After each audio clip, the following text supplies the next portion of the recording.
Bismillahirrahmanirrahim. Assalamualaikum warahmatullahi wabarakatuh. Alhamdulillahi rabbil alamin, alladzi khalaqal mauta wal hayata liyabluwakum ayyukum ahsanu amala wa huwal azizul ghafur. Allahumma salli wa sallim wa barik ala sayyidina Muhammad wa ala alihi wa ashabihi ajma'in. Ya Allah, ya Sami, ya Bashir, Allahumma inna nas'aluka ilman nafi'an wa rizqan tayyiban wa amalan mutaqabbalan. Allahumma inna nas'aluka imanan kamilan wa yaqinan sadiqan wa qalban khashian wa lisanan zakiran.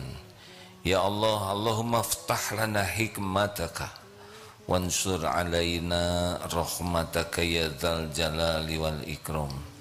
Duhai Allah yang maha menatap, karuniakan kepada kami ilmu yang menambah keyakinan kami kepadamu, ilmu yang menambah keriduan kami kepadamu, keriduanmu kepada kami ya Allah. Ya Rabb, jadikan majelis ini majelis yang Engkau berkahi. Lindungi dari niat yang salah, lindungi dari ilmu yang tidak manfaat, lindungi dari amal yang tidak Engkau terima, lindungi dari doa yang tidak Engkau ijabah. Taqabbal minna ya arhamar rahimin, innaka antas sami'ul alim. Amin ya rabbal alamin.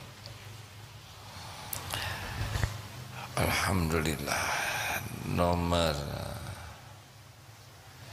243 244 kita simak bersama ya. Bismillahirrahmanirrahim. Kitab An-Nisa Al-Hikam nomor 243. Al-ilmun nafi' walladhi yanbasitu fi sadri syu'a'uhu wa yankashifu bihi 'anil qalbi kina'uhu. Ilmu yang berguna ialah yang meluas dalam dada sinar cahayanya dan membuka penutup hati. Khairul ilmi ma kanatil khasyatu ma'ahu. Sebaik-baiknya ilmu itu yang disertai oleh rasa takut kepada Allah. Firman Allah, innama yakhsyallaha min ibadihil ulama. Sesungguhnya yang benar-benar takut kepada Allah adalah mereka hamba-hamba Allah yang paling alim atau paling arif. Surat Fatir ayat 28. Rasulullah sallallahu alaihi wasallam bersabda, talibul ilmi tukaffalallahu birrizqi. Orang yang menuntut ilmu agama itu Allah akan menjamin rizkinya. Hadirin sekalian, semoga kita termasuk orang-orang yang setiap saat merasa ditatap oleh Allah Subhanahu wa ta'ala, karena puncaknya seseorang muslim adalah menjadi muhsinin, orang yang anta'budallah ka'annaka taro wa illam takun taro fa innahu yaro. Orang yang ibadah merasa dilihat Allah. Dia ibadah seakan melihat Allah. Kalau dia memang tidak akan bisa melihat Allah, hatinya yakin Allah melihat dirinya. Itulah yang kita kejar dalam hidup di dunia ini, yaitu muhsinin. Allah memerintahkan kita belajar bukan untuk ilmu, tapi belajar untuk mengenal Allah, tambah iman. Kalau kita berhenti di ilmu, ilmu adalah sarana. Allah memerintahkan kita belajar adalah kita mengenal Allah, meyakini kepada Allah, sehingga semakin bulat pengabdian kita kepada Allah. Jadi ilmu itu bagai cahaya.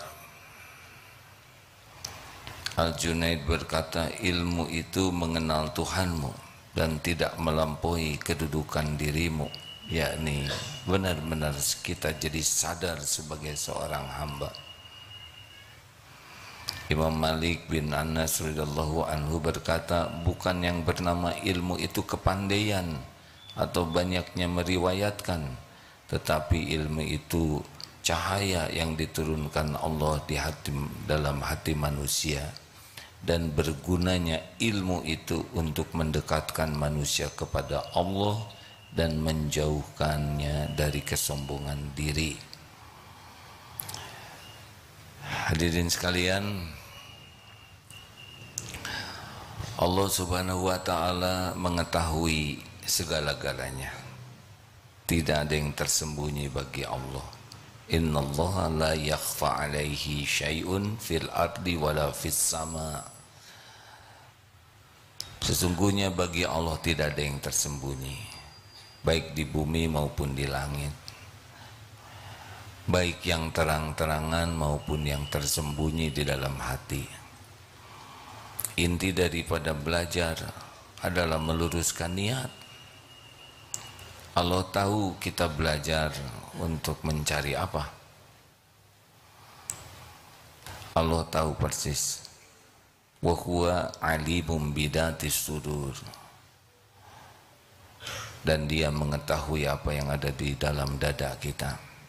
Jadi kalau mau belajar, yang pertama harus kita selidiki adalah mau apa kita belajar. Kita tahu tentang 3 orang yang menjadi penyulut api neraka. Yang pertama adalah orang yang meninggal di medan perang. Ketika dibangkitkan, Allah memperlihatkan nikmat dan dia mengakuinya. Lalu ditanya, apa yang kau lakukan? Saya sudah berjihad sampai saya mati di medan perang. Saya lakukan ini karena engkau.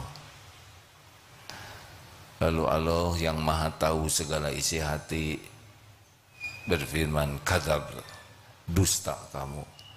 Kamu berjuang agar disebut pemberani, dan demikianlah orang-orang menyebutmu.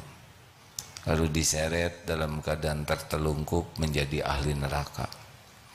Tidak kurang perjuangannya, tidak kurang pengorbanannya, benar-benar berperang sampai meninggal.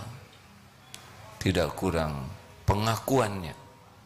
Dia mengatakan, saya berjuang karena engkau. Tapi Allah tidak pernah bisa dibohongi siapapun.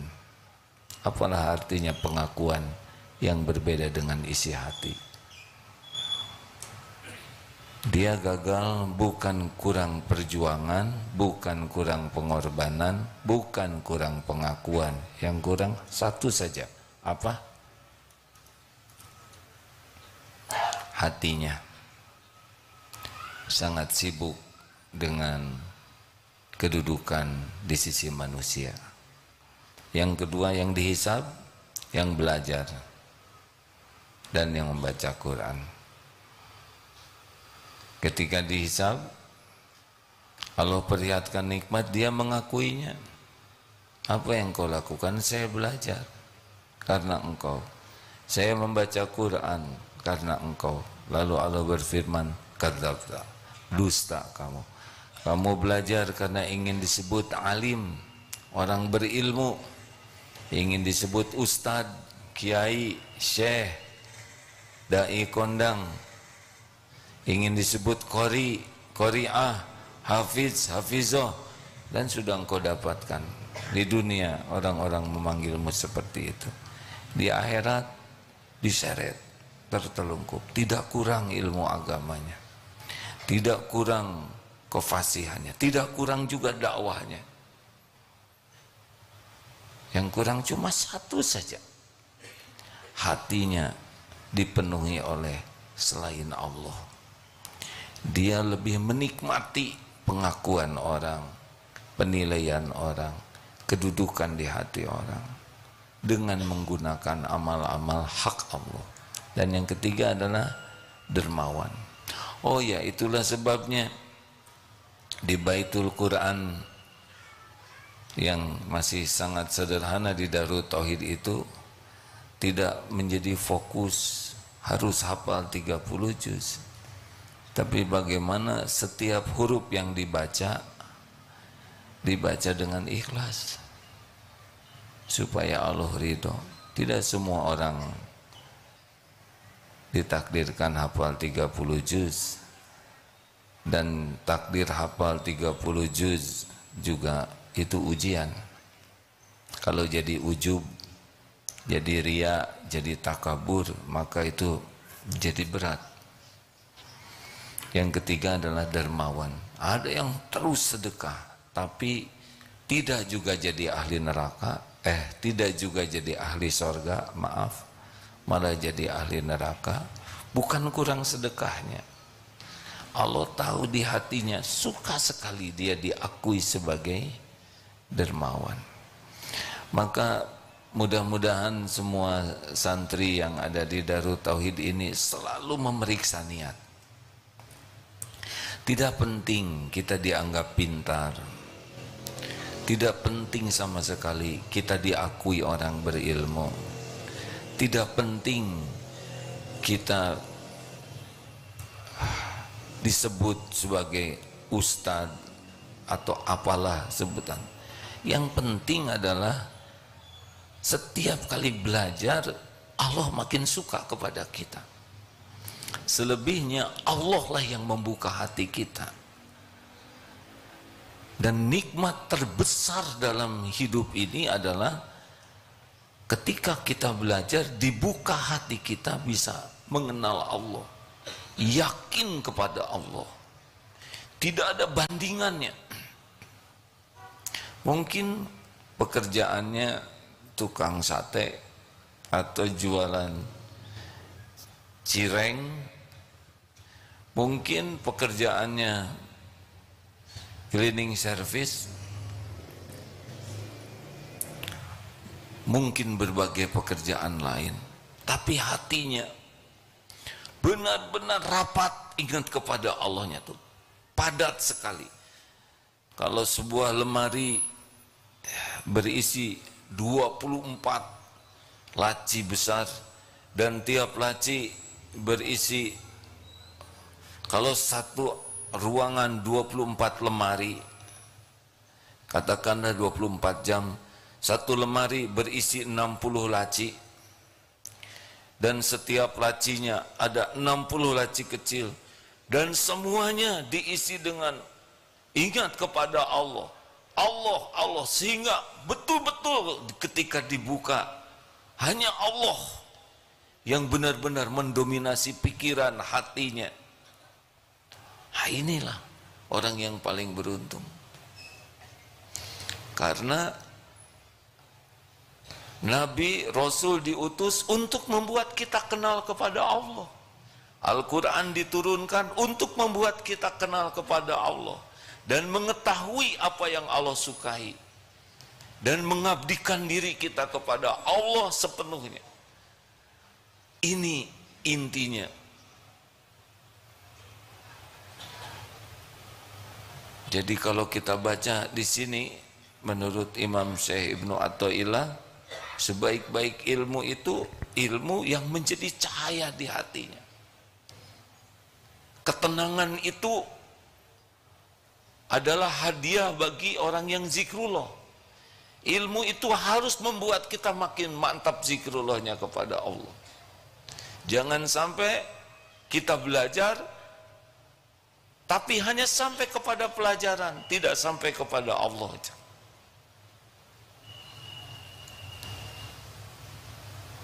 Dan sebaik-baik ilmu, innama yakhsyallaha min ibadihil ulama, sesungguhnya hanyalah yang benar-benar takut kepada Allah di antara hamba, itu yang disebut ulama. Harusnya ada ahli tafsir yang bisa menceritakan ini, tetapi dari berbagai rujukan dan pendapat para ulama. Imam Al-Junaid ketika ditanya apakah ilmu yang berguna, jawabannya ialah yang menunjukkan engkau kepada Allah dan menjauhkan diri dari memperturutkan hawa nafsumu.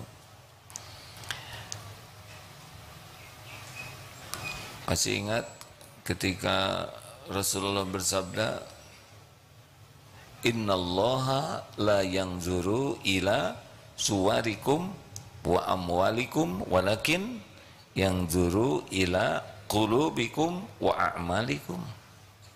Sesungguhnya Allah tidak melihat rupa dan hartamu, tapi Allah melihat hati dan amalmu.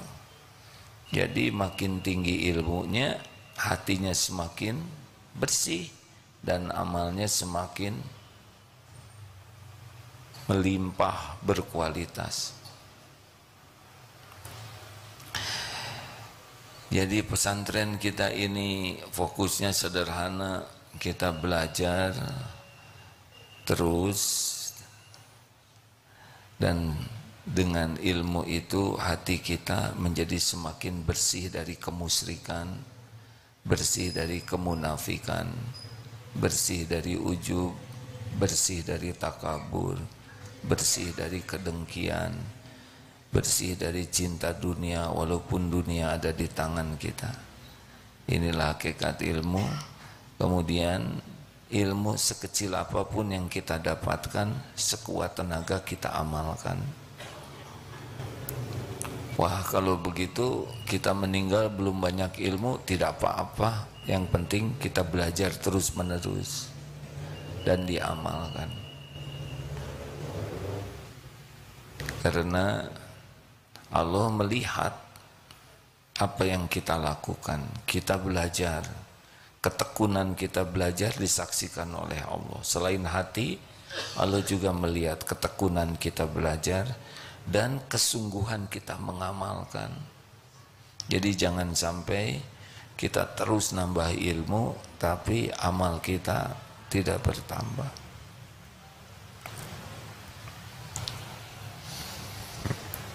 Salah satu yang bahayanya dari tidak menjaga hati adalah yang pertama, jadi ujub, jadi merasa diri.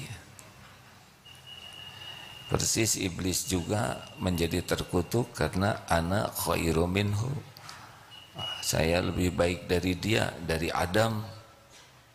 Saya dibuat dari api, Adam dari tanah. Ini ujub. Sesudah itu jadinya aba wastakbaro, jadi enggan mematuhi perintah Allah dan takabur. Padahal iblis diciptakan lebih dulu dan lebih mengenal Allah dibanding Nabi Adam. Tetapi penyakit hatinya, dia ujub dan dia menolak kebenaran serta meremehkan orang lain. Jadi misalkan kita belajar agama, makin benar pelajarannya, makin tidak berani merendahkan orang lain. Kata Imam Hasan Al-Basri, semoga Allah merahmati beliau, orang yang tawadu itu tidaklah keluar dari rumah bertemu dengan muslim kecuali hatinya berprasangka baik, orang yang ada di hadapan saya ini lebih mulia daripada saya. Ayo coba itu. Lihat nih adik-adik, maaf adik-adik dari mana adik-adik? PDF, santri PDF, adik SMP? Iya ya, alhamdulillah. Bagaimana kita bisa meremehkan adik-adik ini? SMP sekarang udah balik belum sih? Sudah ya? Berarti kalau belum balik, belum dicatat dosanya. Kalau sekarang misalkan takdirnya kita meninggal nih sama-sama, besar kemungkinan adik-adik ini pas dihisab dosanya dikit. Maka lihat yang masih muda-muda, kita jangan meremehkan karena dosanya lebih sedikit dari kita. Guru dengan murid, muridnya masih sedikit dosanya. Guru berapa banyak ilmu yang sudah Allah berikan, tapi ilmu itu tidak mencegah dirinya dari perbuatan maksiat. Murid-murid baru sedikit ilmunya, jadi kalaupun berbuat dosa mungkin belum sampai ilmunya. Kita sudah sampai ilmunya, bahkan menceramahkan kepada yang lain, tapi tetap maksiat. Bayangkan. Jadi kalau lihat yang masih muda, ini dosanya lebih sedikit dari saya. Lalu lihat yang lebih tua, bagaimana? Bagaimana? Amalnya lebih banyak, sujudnya lebih banyak dari kita, menyebut nama Allahnya lebih banyak. Ada lagi yang hebat, Ramadannya lebih banyak daripada kita, Jumatannya lebih banyak, tahajudnya lebih banyak, istighfarnya lebih banyak, sedekahnya lebih banyak. Bagaimana kita bisa meremehkan orang yang lebih tua dari kita, yang Ramadannya lebih banyak? Padahal Ramadan itu benar-benar melimpah ruah karunia Allah. Jangan pernah melihat orang yang lebih tua dengan pandangan, walaupun ilmu agamanya mungkin belum banyak, tapi yang sedikit itu diamalkan dengan ikhlas.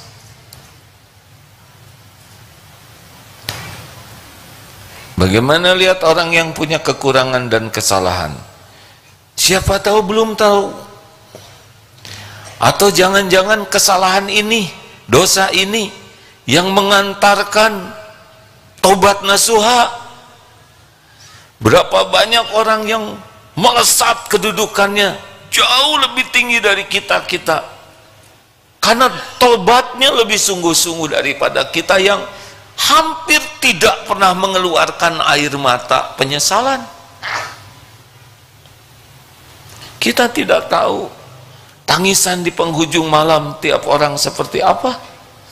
Kita tidak tahu bagaimana hatinya merindukan Rasulullah, hatinya begitu rindu kepada Allah. Kita tidak tahu, benar? Memang dia sedekahnya sedikit, tapi jangan-jangan itu separuh dari hartanya, tapi dia amalnya pas-pasan, ilmunya pas-pasan, tapi sangat boleh jadi dia ridho terhadap takdir apapun yang Allah berikan kepadanya. Sangat banyak jalan seseorang bisa menjadi hamba yang dicintai Allah yang kita tidak tahu. Maka kata kuncinya, berhenti saja memandang rendah saudara kita. Cari alasan untuk bisa menghormati saudara kita. Itulah ciri orang yang tawadu, ciri orang yang berilmu. Jadi jangan sampai makin lama di Darut Tauhid makin sombong, berarti gagal. Dia gagal karena ilmu itu buahnya adalah tawadu. Ciri di antara tawadu adalah batarul haq wa ghamtun nas, itu ciri orang takabur, menolak kebenaran dan menganggap remeh orang lain. Maka ketawaduan menjadi sangat mencintai nasihat, saran, koreksi, kritik, dan tidak melihat saudaranya lebih rendah dari diri kita.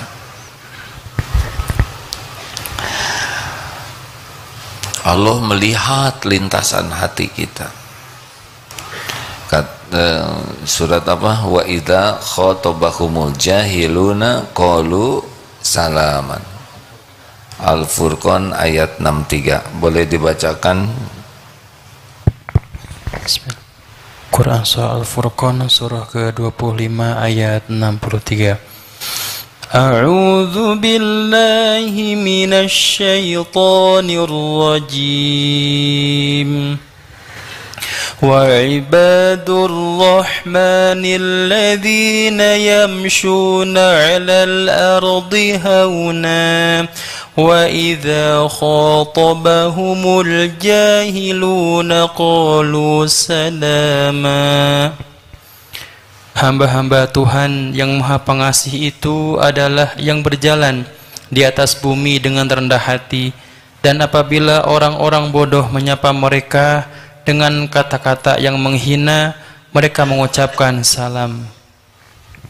Kalau dapat ilmunya bahwa orang bodoh di sini, yang jahil di sini adalah orang yang tidak bisa mengendalikan dirinya, nafsunya. Mungkin di rumah, mungkin dari teman, mungkin di jalan, dan ketika dia mengeluarkan kata-kata yang tidak baik, maka orang tawadu itu tidak terluka dan dia membalas dengan kata-kata yang mengandung keselamatan. Ini salah satu ciri orang berilmu.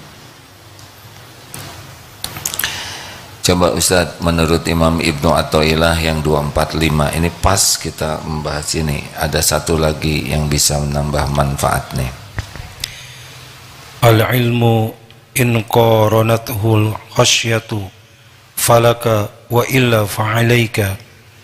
Ilmu itu jika disertai rasa takut kepada Allah, maka itu yang menguntungkan bagimu. Jika tidak, maka itu bahaya bagimu. Demikianlah sahabatku sekalian, kita tidak bisa menjadi orang yang yakin ke Allah kecuali Allah yang memberikan taufik. Kita hanya belajar sekuat tenaga untuk meluruskan.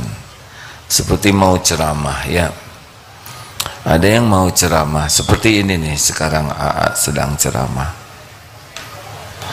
Ada yang belajar, tapi niat belajarnya adalah untuk dijadikan bahan ceramah. Kenapa? Harusnya belajar supaya kita paham, lalu sampaikan saja apa yang mampu kita sampaikan. Tidak usah ingin kelihatan pintar, tidak usah takut disebut bodoh, karena kita tidak bisa mengubah hati siapapun. Yang ceramah ini tidak akan bisa mengubah siapapun, sama sekali tidak bisa. Yang membulak-balik hati adalah Allah. Jadi tugas penceramah ini belajar dengan baik supaya dirinya jadi baik, jadi benar, jadi dekat kepada Allah. Lalu ilmu yang disampaikan ini, yang Allah takdirkan kita mengetahuinya, sampaikan dengan niat semoga kita termasuk orang yang menyampaikan amanah. Kita tidak memerlukan pengakuan dianggap pintar, hebat, ataupun berilmu, ataupun sudah soleh, apalagi ya. Toh mungkin yang disampaikan ada kekurangan, nanti dikritik, terima itu kritik, saran sebagai karunia dari Allah memperbaiki kesalahan kita. Kalaupun kita dianggap bodoh, ada yang anggap bodoh, tidak perlu kecil hati, dan memang kita bodoh ya. Kalaupun ada yang menganggap kita pintar dan hebat, kita berlindung kepada Allah, karena itu ujian, karena sebetulnya tidak pintar sama sekali kita ini. Semua ilmu yang Allah titipkan adalah amanah. Jadi terus saja pergulatan ilmu itu untuk bisa mendekat kepada Allah dan bermujahadah mengendalikan nafsu. Seperti yang pernah disampaikan sebelumnya, dua hal yang membuat manusia rusak itu, satu lemah ilmu, yang kedua lemah jiwa. Jadi bisa jadi ilmunya didapat tapi jiwanya lemah, tidak berhasil mengendalikan dari ujub, ria, takabur, dengki, cinta dunia. Itu penyakit kita semuanya.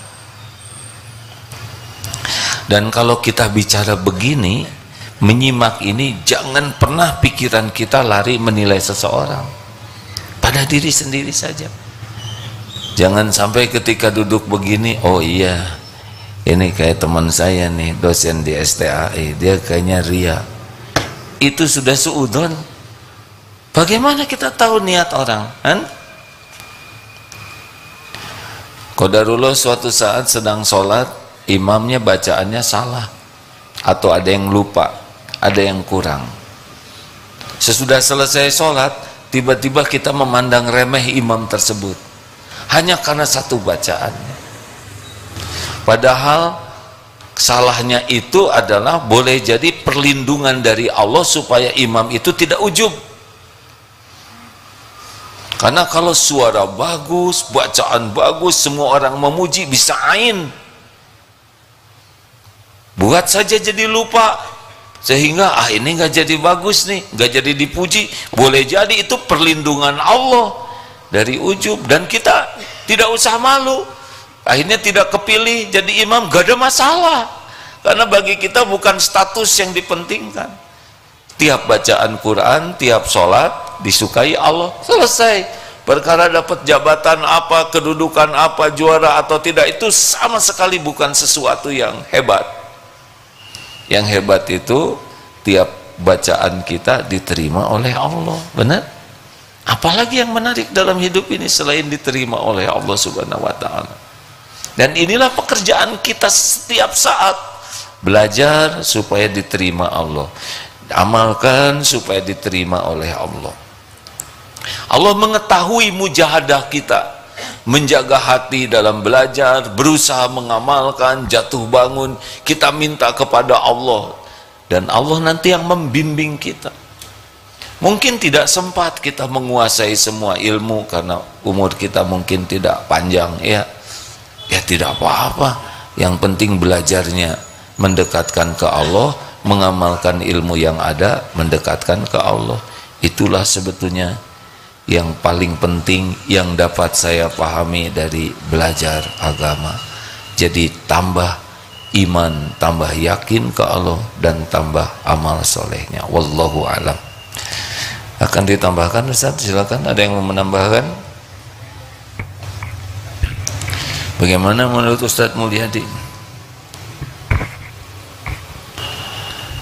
Ya, jadi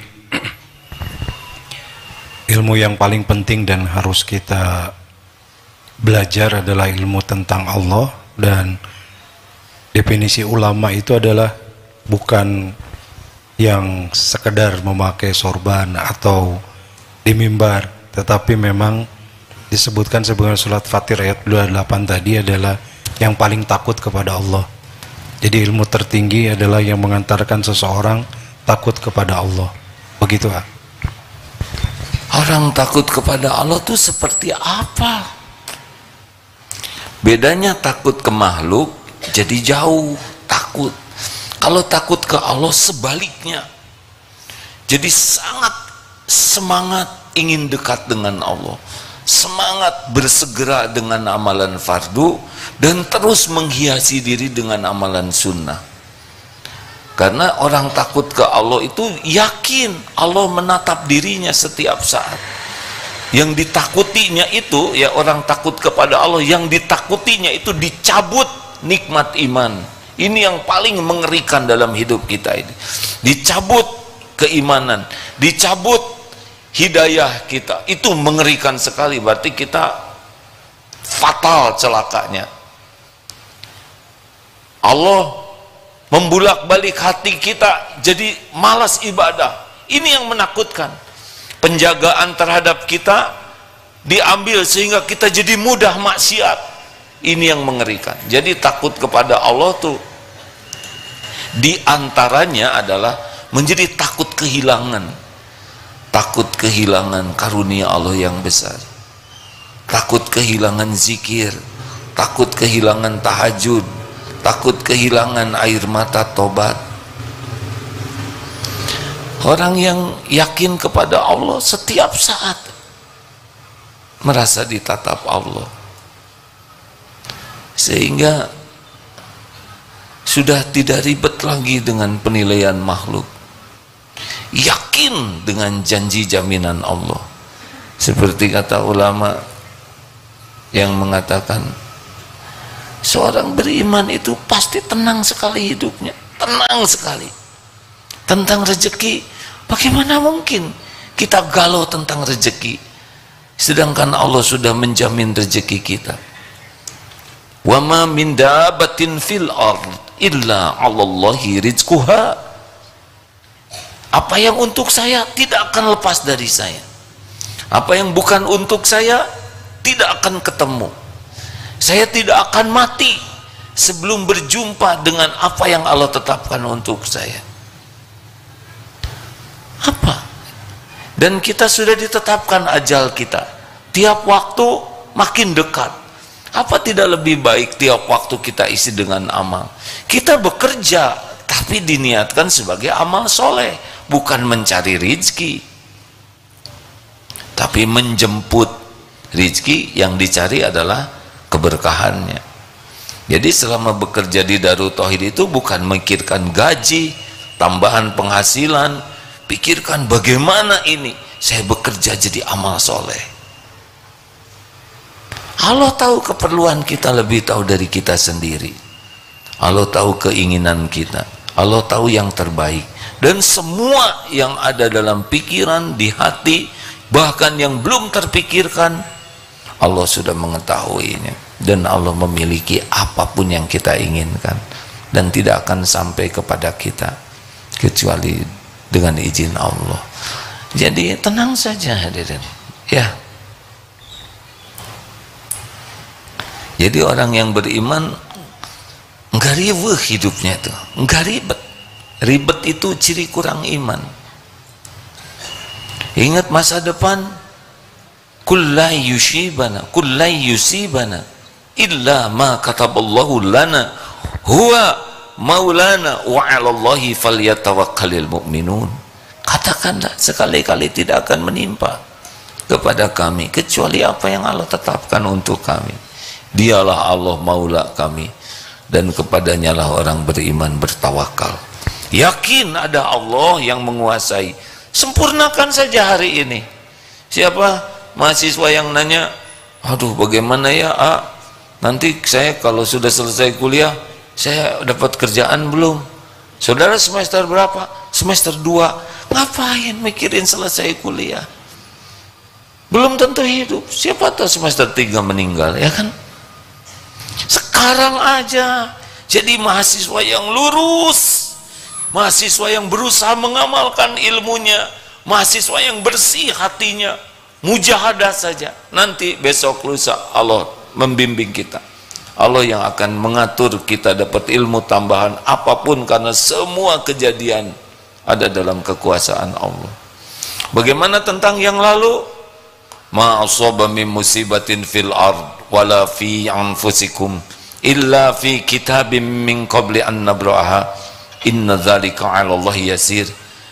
Tidak ada satupun musibah yang menimpa di bumi ini dan juga pada dirimu kecuali sudah tertulis di Lauh Mahfuz sebelum kami mewujudkannya. Sesungguhnya yang demikian itu mudah bagi Allah, agar kalian tidak terlalu berduka terhadap apa yang luput dengan episode yang tidak cocok, dan jangan terlalu gembira dengan apa yang Allah berikan padamu, karena Allah wallahu la yuhibbu kulla mukhtalin fakhur, dan Allah tidak menyukai orang yang sombong lagi membangga-banggakan diri.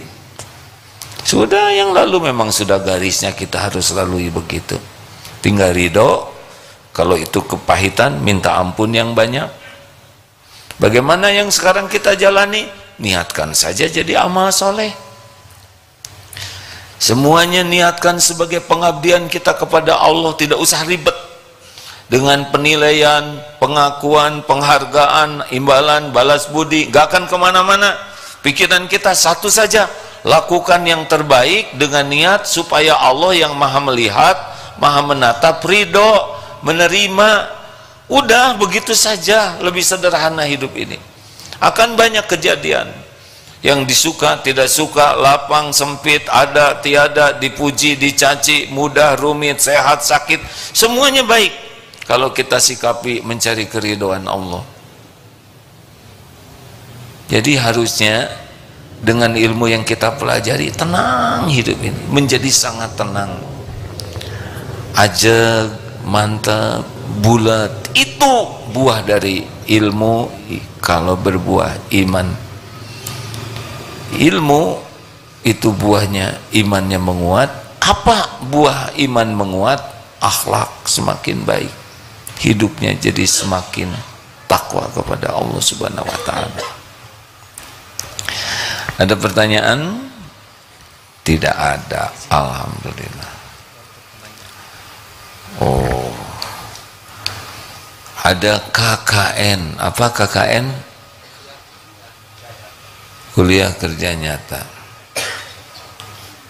Ada lagi KKN, korupsi nepotisme. Ini adalah HHN, hadapi, hayati, nikmati. Ada yang nanya, kok terus keluar buku-buku baru? Saya begini, saya tidak sempat menulis. Ini adalah rangkuman beberapa ceramah yang ditulis ulang oleh Kang Rashid, ya. Beliau yang terus menyimak, mempelajari.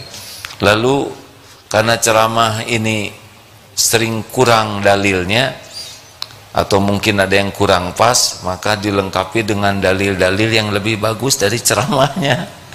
Halo? Kemudian diperiksa oleh yang lebih mengerti, maka lahirlah buku ini. Namanya di atas Abdullah Gimnastiar, cuma nebeng saja ini, ya. Begitulah, harus pakai potret lagi dipasang ini. Udah dibilang jangan pakai potret, sebab potretnya kan tiap tahun berubah wajah saya, ya. Saya jadi kurang enak kalau dipasang nyambat muda, pas kedua gening kolot, begitulah. Harusnya potretnya yang sudah tua. Ya, begitulah episode duniawi. Siapa yang mau bertanya? Langsung ngacung kalau ada buku. Nasu udon, ya, silakan. Tadi yang ngacung dulu, ini dulu ya, Akang, ya. Boleh agak maju sedikit? Jadi dalam hidup ini, amalan yang disukai Allah memasukkan kebahagiaan kepada orang lain. Nah, yang kurang baik itu menyusahkan orang lain, ya. Carilah pertanyaan yang membahagiakan saya, ya. Silakan. Assalamualaikum warahmatullahi wabarakatuh. Waalaikumsalam warahmatullahi wabarakatuh. Saya Pak Dudun dari Bojong Soang. Izin tanya, apakah doa yang kita panjatkan, yang kita hajatkan sebanding lurus dengan tingkat ketakwaan kita? Tingkat ketakwaan kita. Ya, oh, begini. Makin seseorang kenal dan yakin kepada Allah, makin sering berdoa. Di antaranya itu. Ada juga yang tidak berdoa, sibuk saja dengan baca Quran dan zikir-zikir, karena itu pun bagian dari doa, ya. Tetapi orang yang yakin ke Allah itu yakin bahwa dirinya itu tidak ada daya, tidak ada upaya kecuali dengan kekuatan dari Allah, sehingga minta tolong terus kepada Allah. Misal nyari sendal, ya, sepertinya sederhana, tapi hati tidak bisa lepas. Ya Allah, saya lupa nyimpan sendal, wahai yang maha tahu di mana. Begitu mau parkir, pasti tidak lepas dari Allah. Ini parkir sudah mulai penuh, ya Rob, tunjukkan mana yang nanti. Wih, ada yang keluar kebetulan, gak ada kebetulan, semua diatur Allah. Sekarang mau bicara, sudah punya istri belum? Sudah. Sebelum bicara ke istri, bicara dulu ke Allah, karena sepatah kata juga bisa jadi masalah kalau tidak hati-hati. Benar? Ya Allah, Rabbi shrahli sadri. Apa-apa bisik-bisik itu. Nah, bagaimana kalau istri sikapnya kurang pas? Misal diuji begitu, tidak ada yang bisa ngebulak-balik hati selain Allah. Ya Allah, ampuni saya, belum jadi suami yang sabar. Ampuni, belum. Begitu, terus saja mengandalkan Allah, tidak berusaha harus ngerti dong. Apa yang bisa kita membuat orang ngerti? Tidak bisa. Lelaki, jadi lelaki yang disukai Allah, itu solusi. Bukan menyelesaikan persoalan sendiri. Marah-marah, malah Allah makin gak suka ke kita. Benar? Lebih baik banyak doa. Tidak ada kebaikan yang bisa kita lakukan kecuali dengan pertolongan Allah. Wa ma bikum min ni'matin fa minallah. Ma asabaka min hasanatin fa minallah. Kebaikan apapun yang kita lakukan hanya bisa kalau Allah nolong. Termasuk menjauhi maksiat. Allahumma inni as'aluka fi'lal khairat wa tarkal munkarat. Kita minta kepada Allah supaya dimudahkan berbuat kebaikan dan ditolong oleh Allah supaya menjauhi kemungkaran. Ini bicara begini nih, setan nipu terus untuk berbagai saja supaya tergelincir hati, tergelincir kata. Kalau tidak minta tolong ke Allah, bicara begini bisa jadi gudang dosa, walaupun yang dikatakannya sepertinya kebenaran, karena hati belum tentu benar, walaupun yang disampaikan ayat yang benar. Jadi bagus kalau minta tolong terus kepada Allah. Keluar dari rumah, ini keluar dari sini, yakin bakal selamat? Oh, nggak ada jaminan. Pernah di tangga masjid ini ada yang meninggal, tuh kan? Jadi nggak mau turun dari tangga ini. Kalaupun kita harus meninggal ya nggak apa-apa, yang penting husnul khotimah gitu. Terus minta tolong kepada Allah, karena kalau tidak ditolong Allah tidak bisa kita berbuat begitu. Nah, terimalah HHN. Jadi ini bersama kesulitan ada kemudahan ya, mudah-mudahan boleh disampaikan. Nah, terima kasih. Jangan niat bertanya karena buku ya. Waduh, saya harus nanya nih. Dek, sebentar ya nak. Boleh maju sedikit? Oh, ada mikrofonnya. Terima kasih atas pertanyaannya Pak. Saya lihat sering ke sini ya. Alhamdulillah, terima kasih ya. Bismillahirrahmanirrahim. Assalamualaikum warahmatullahi wabarakatuh. Waalaikumsalam warahmatullahi wabarakatuh. Izin memperkenalkan diri, nama Bima dari santri program Akhlak Plus Wirausaha asal Lampung. Izin bertanya. Silakan Bima. Kan tadi udah dikatakan bahwasannya segala sesuatu itu tidak terjadi kebetulan atau begitu saja, melainkan sudah takdir dari Allah. Saya izin bertanya, bagaimana cara kita menyikapi apabila kita itu ditakdirkan oleh Allah, diletakkan di sebuah lingkungan yang penuh didominasi dengan orang-orang yang berpenyakit hati gitu, agar kita bisa survive di lingkungan tersebut dan syukur-syukur kita bisa bermanfaat untuk lingkungan tersebut. Mohon izin petunjuknya Mas. Jadi begini ya, kalau bicara tentang takdir itu ilmu yang sangat luas, dalam tiada bertepi. Tidak sesederhana pembicaraan ini. Yang kita yakini bahwa semua hanya bisa terjadi dengan izin Allah, itu benar. Semua sudah tertulis di Lauh Mahfud, itu benar. Dan ada lagi yang harus kita yakini, setiap keburukan yang menimpa kita, ma asabaka min hasanatin faminallah, kebaikan yang kita lakukan dari Allah itu juga harus kita yakini. Wa ma asabaka min sayyi'atin famin nafsi, keburukan yang menimpa itu dari diri kita sendiri. Jadi tidak boleh kita menimpakan keburukan dari Allah. Allah menakdirkan saya maksiat, tidak, kamu yang pengen maksiat, begitu ya. Jadi di dalam memahami takdir ini tidak sesederhana. Nah, bagaimana kalau ada di lingkungan yang berpenyakit hati, tahu dari mana? Jangan-jangan kita yang buruk sangka ke mereka, ya enggak? Orang-orang ini sombong, ini. Jangan-jangan kita yang penyakitan. Dia itu pelit, jangan-jangan kita yang pengen ditraktir, ya. Penyakit hati itu nampaknya dari apa? Dari perilakunya. Kalau perilakunya kurang baik, bagaimana? Kalau kita bisa menjadi jalan teman-teman jadi baik, itu bagus. Tapi kalau kita tergerus terus, ada contohnya, hijrah.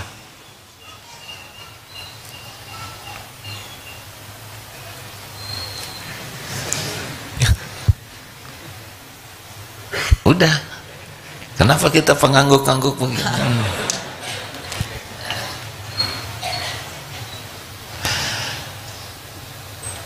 Minta tolong kepada Allah terus deh. Setiap mau mengambil keputusan, istiqoroh. Jangan sampai pergi karena nafsu, tidak pergi juga karena nafsu. Harus karena Allah ya. Ini penting sekali meluangkan waktu untuk memeriksa niat di hati. Silakan adik-adiknya. Bima, terima kasih ini. Semoga ini jadi bekal untuk mengobati penyakit hati. Bismillah. Nih, berikan sebelum orang bermodal. Ya. Silakan, Dek. Bismillah. Assalamualaikum warahmatullahi wabarakatuh. Loh, yang mana ini? Adek, oh betul ya. Hadiahnya sudah sampai belum? Sudah. Karena beri gaji sebelum keringat kering. Santri Ridwan dari PDF izin bertanya. Alhamdulillah. Ridwan usia berapa?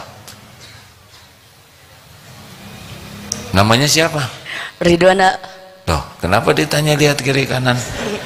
Tapi tidak apa-apa, kita tidak perlu mempermasalahkan yang bukan masalah. Ridwan usia berapa?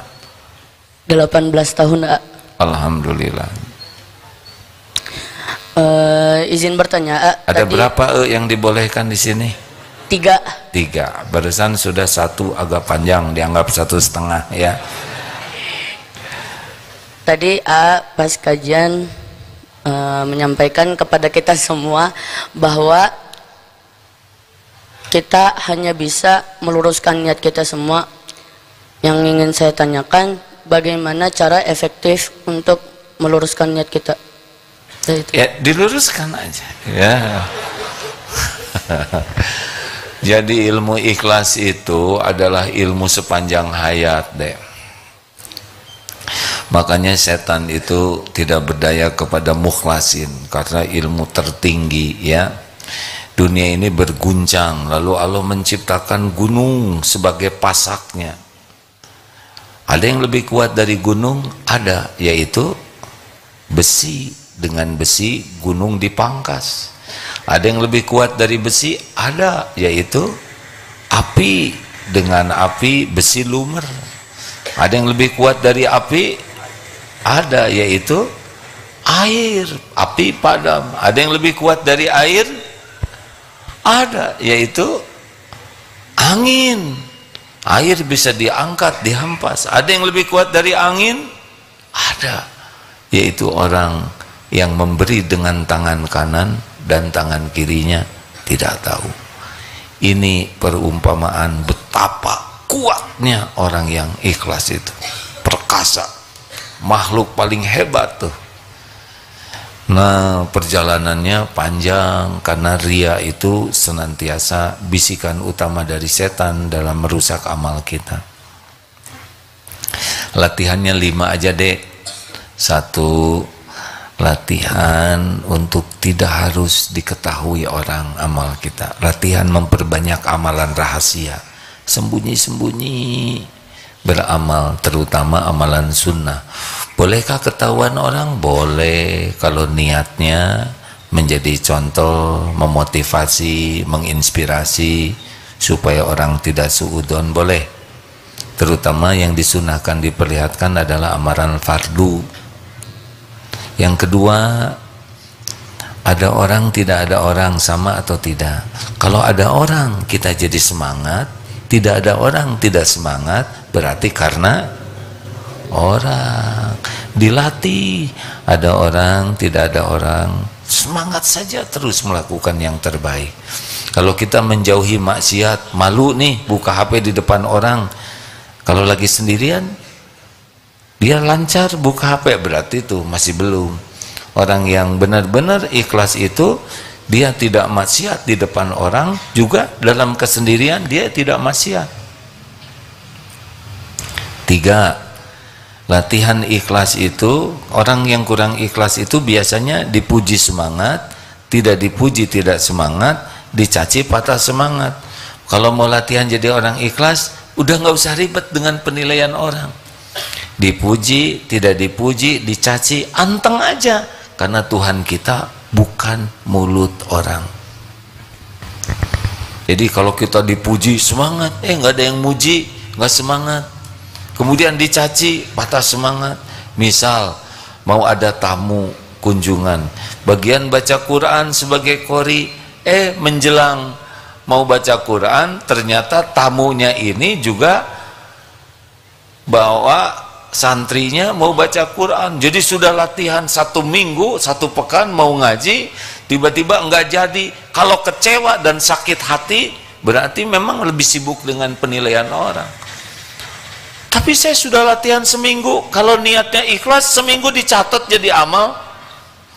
Tidak jadi tampil, perlindungan dari Allah. Siapa tahu pas tampil enggak ikhlas, karena lebih ingin dipuji, tahsinnya sempurna, suaranya merdu, hafalannya panjang, enggak jadi tampil, bahkan boleh jadi itu disyukuri.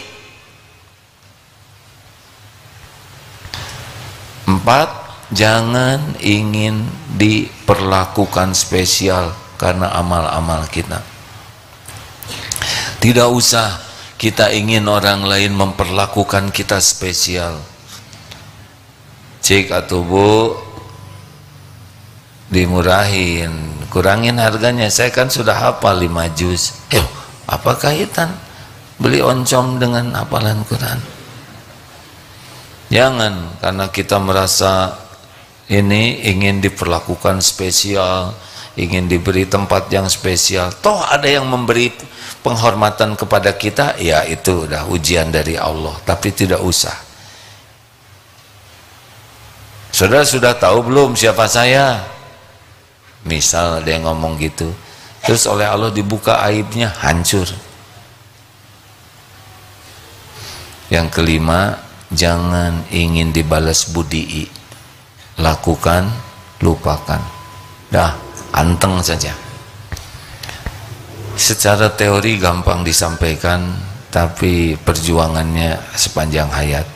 Dan minta kepada Allah, Allahumma inna na'udzubika min an nusyrika bika syai'an na'lamu wa nastaghfiruka lima la na'lamu. Itu minta tuh, itu doa ikhlas itu ya, supaya tidak syirik dengan apa yang kita tahu dan yang tidak kita tahu.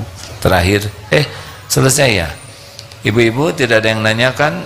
Terima kasih ya. Dihitung sampai 3. 1, 2, 3. Alhamdulillah.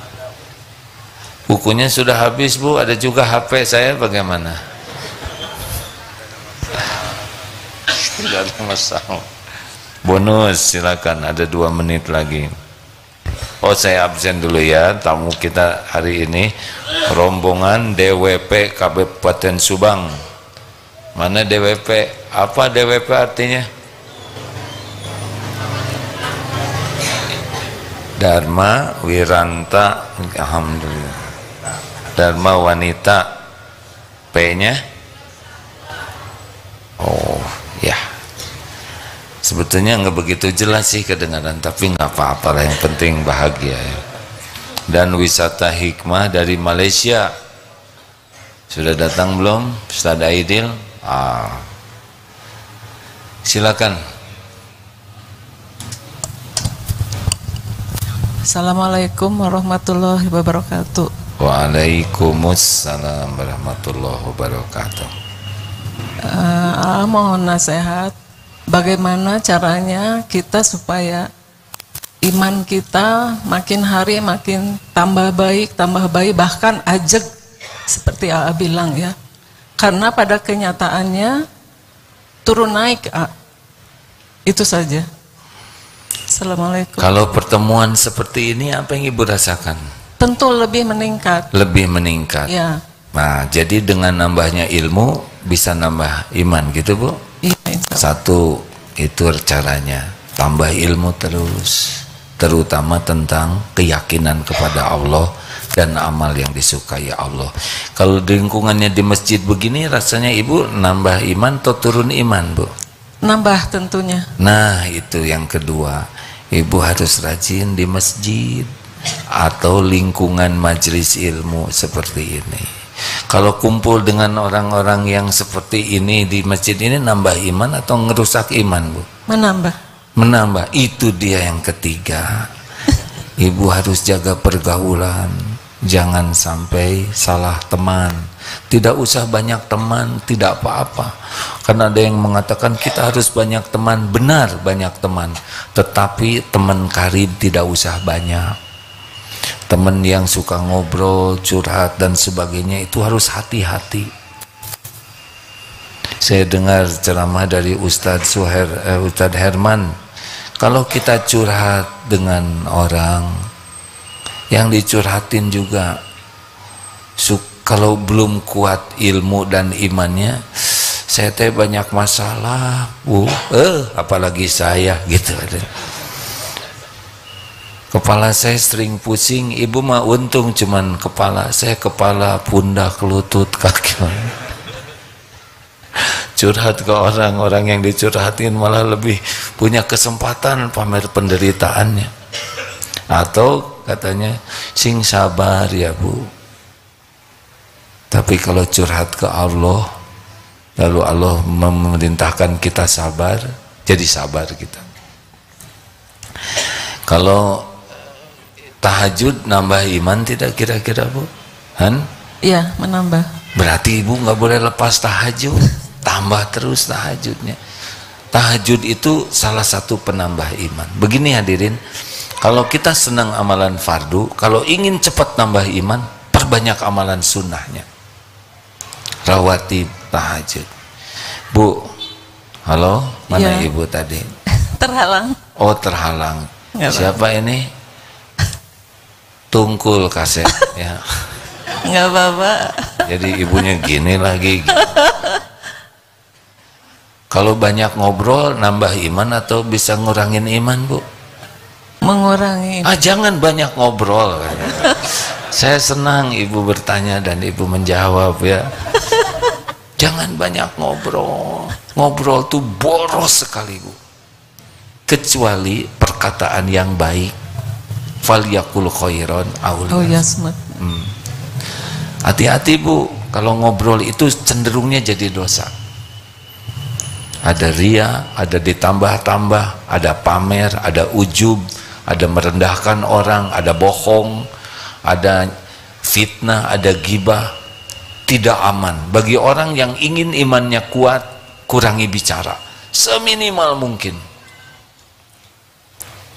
Kalau zikir kira-kira nambah iman, mengurangi iman, Bu? Menambah. Udah zikir weh Ibu, ayo nama.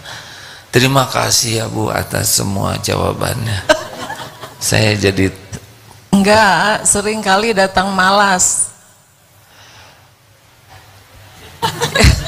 Jangan malas. Ibu harus jelas dulu, Ibu teh mau apa?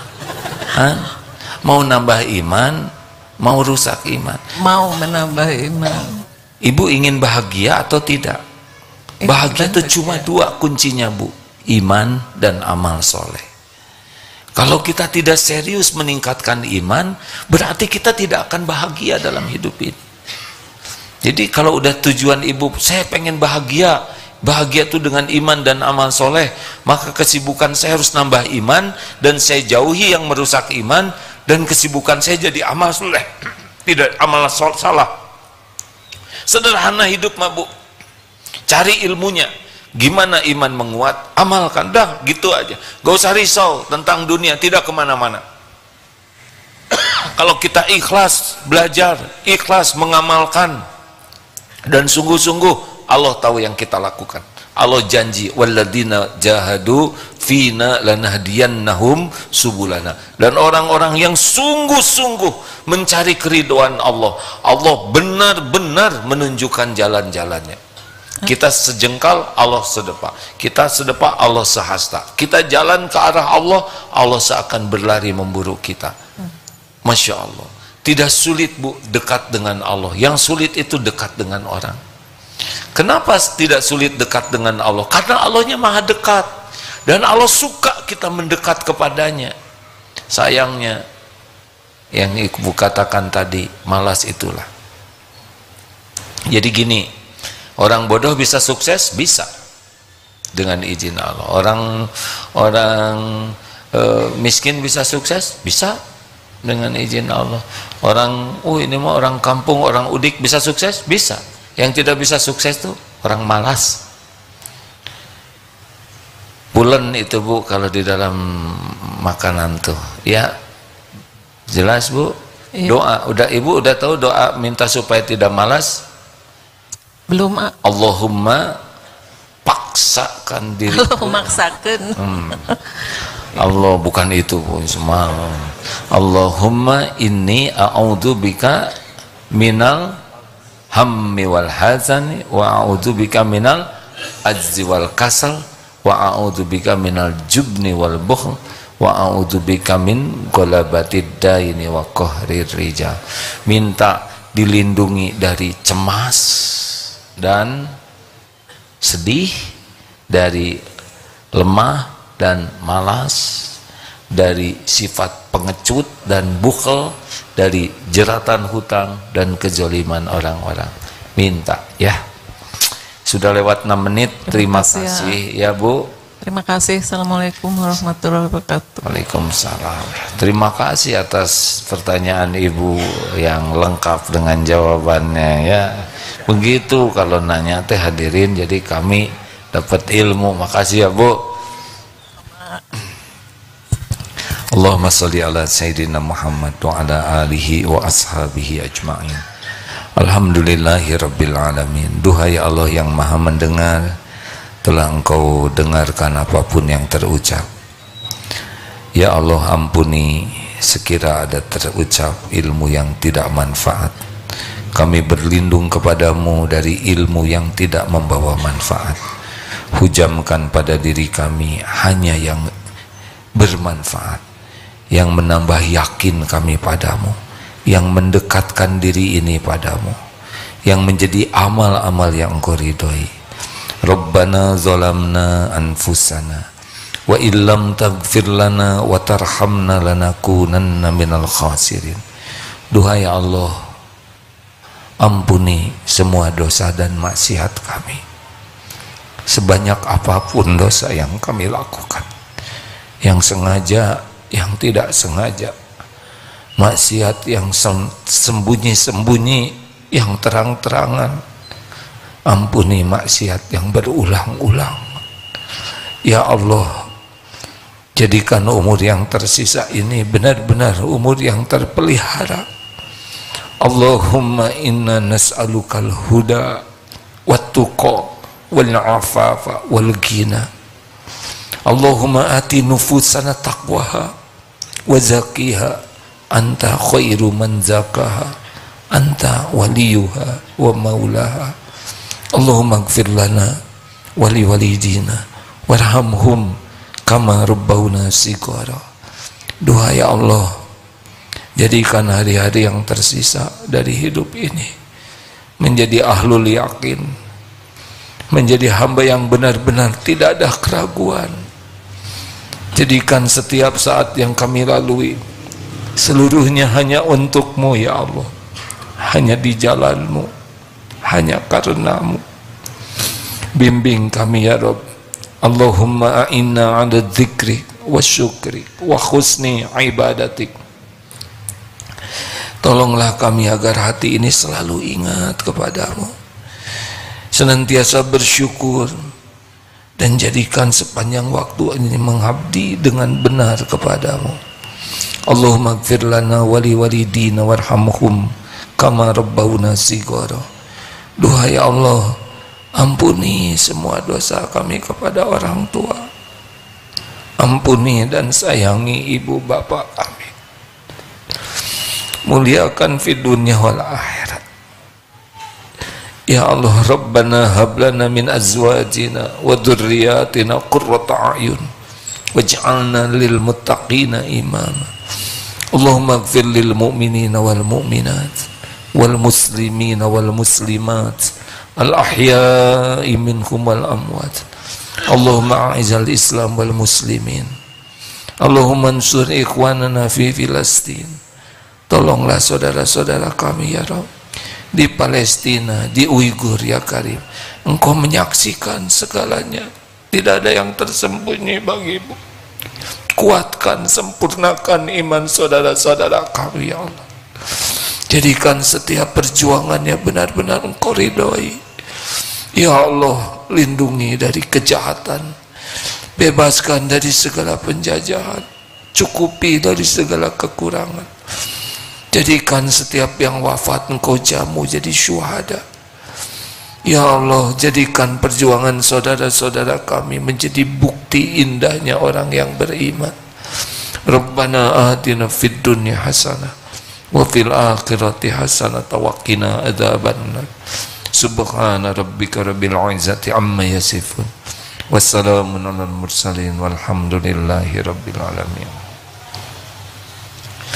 Subhanakallahumma bihamdik asyhadu an la ilaha illa anta astaghfiruka wa atubu ilaik. Assalamualaikum warahmatullahi wabarakatuh.